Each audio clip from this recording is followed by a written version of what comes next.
Hi folks, TechTucker here, and in today's video we are going back to hidden gems, and today's topic will be the Nintendo Wii. So with the Nintendo Wii, I've selected out 5 games that I think are underappreciated, not talked about as often as they should be, and in terms of their respective series, in terms of some of these entries, definitely overlooked. So what I'm going to do is I'm going to highlight some of these games directly to you guys, and of course if you enjoy the video, please do share it around, get the good word out about these video games, and without further ado, let's get started. The first game we're going to talk about in today's video is Ivy the Kiwi on the Nintendo Wii. Basically what this is it is a puzzle platformer, and yeah, with this puzzle platformer is actually designed from the creator of Sonic the Hedgehog, which is Yuji Naka, also known as the man who has been done for insider trading. Just a fun fact there. But yeah, back to the game. It's quite, it's quite unique in the way that you control it. It's almost, the way I see it is it's kind of got vibes of like early mobile games slash DS era games, as this game does have a DS companion title as well. But yeah, basically what you do is you use the pointer on the Wii Remote to guide Ivy the Kiwi to like the end of the levels and that through the use of like dragging vines across the screen. And there's lots of creative ways to solve puzzles and that within the video game.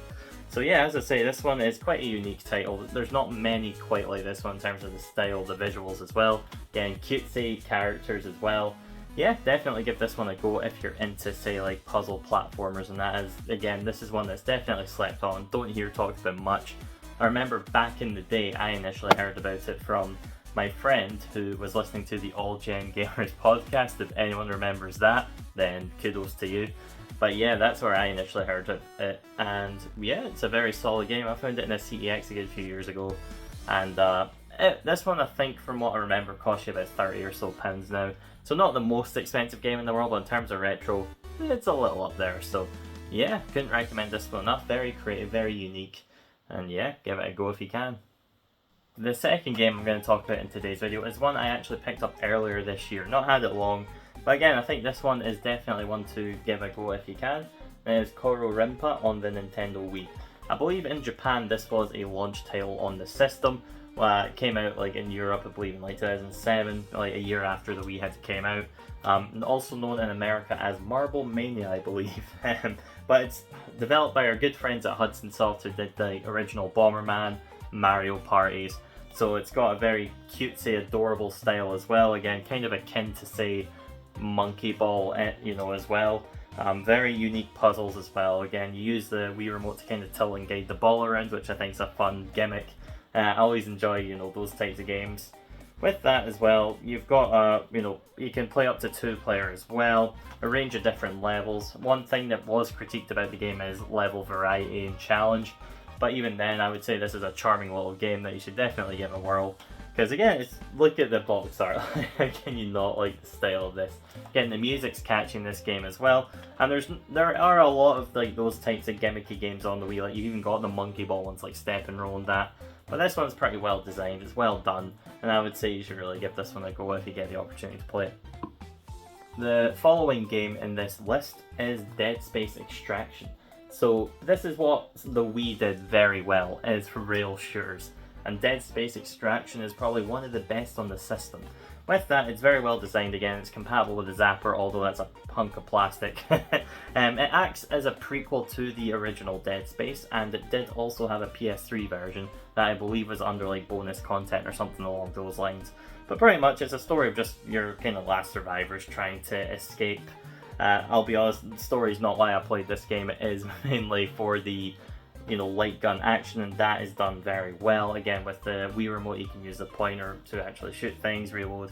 Very arcadey in its design, because yeah, this is the prequel to the original Dead Space. So if you're into the lore and the story of that, especially with the remake being out not too long ago, this will be a good game to get some more background, and if you're into the story of like Isaac and that. But yeah, you can also do co-op in this game as well. And it's just a brilliantly well done atmospheric rail shooter. And again, with a lot of the rail shooters on the Wii, you did get a lot of like the arcadey ones like Ghost Squad and such, House of the Dead games as well. But this one as well is a pretty mature one, and that's why I would recommend this one as well. Again, it's just well done, story's great.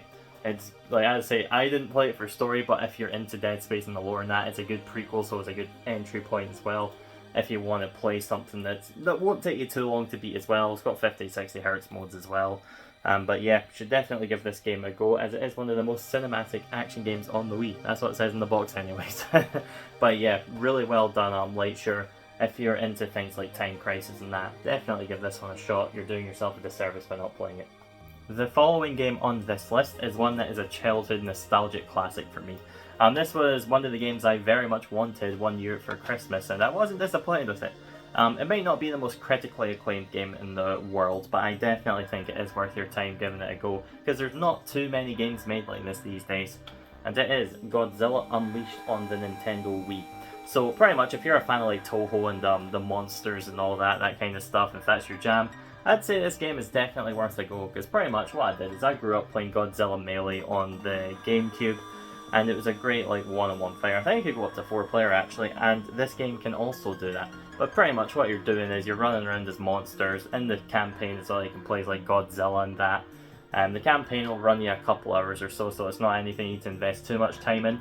But just, you know, beating up monsters, throwing buildings, destruction, the likes, it is tons of fun, especially with the iconic cast of monsters from like these films. You've got a range of monsters like Godzilla, Megalon, Destroyer is one of my favourites as well, King Ghidorah, Rodan.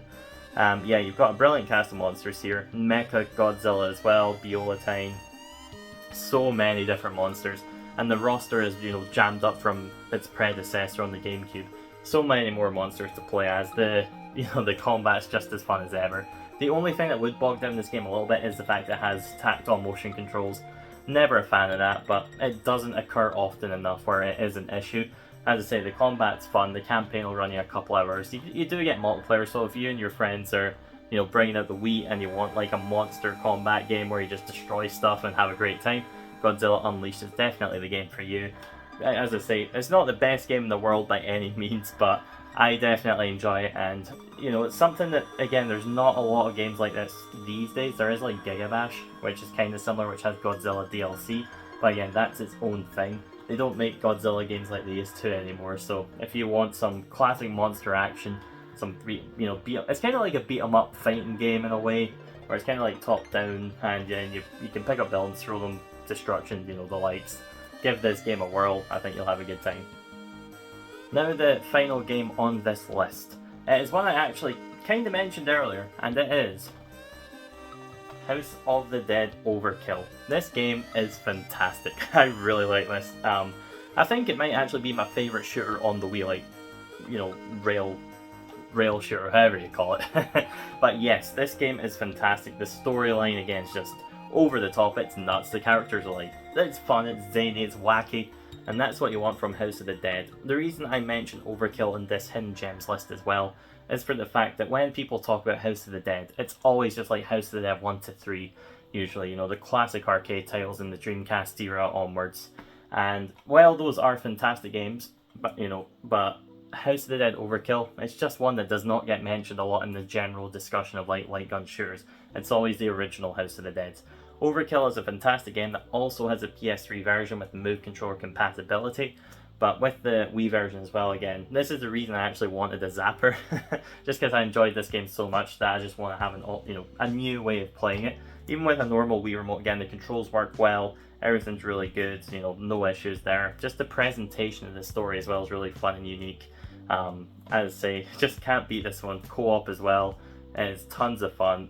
It's got lots of swearing, lots of gore, lots of violence, and there's even like a Typing of the Dead version of it on Steam as well, which after playing this I got that as well, just because I think it's such a fun game. Like, you're crazy if you don't want to play this one. Having a look at it as well, you know, so many different ways you can play it as well. Co-op, the storyline as well. Again, the storyline's not too long from what I remember, maybe a sitting or two and you'll have that beat as well. So it's respectful of your time, and there aren't many games presented in this format, so definitely give this one a whirl if you can. Okay folks, so that was some Wii Hidden Gems. If you enjoyed the video, please do like, share and subscribe. I hope by watching this video and seeing some of this gameplay on the screen that maybe you'll give some of these games a go. Maybe you haven't heard of some of them, and if so, I feel I've done my job in that case. But yeah, as I say, if there's any recommendations for Wii games I could maybe talk about in a future video, or if there's any consoles or anything you want me to do hidden gems list on, or collection videos, anything like that, let me know in the comments down below. But yeah, if you've watched this far, please do like, share and subscribe. It helps the channel massively, it'd be much appreciated. And yeah, if you have any suggestions or anything like that, just comment below and I'll catch you in the next one. So thanks for watching and goodbye.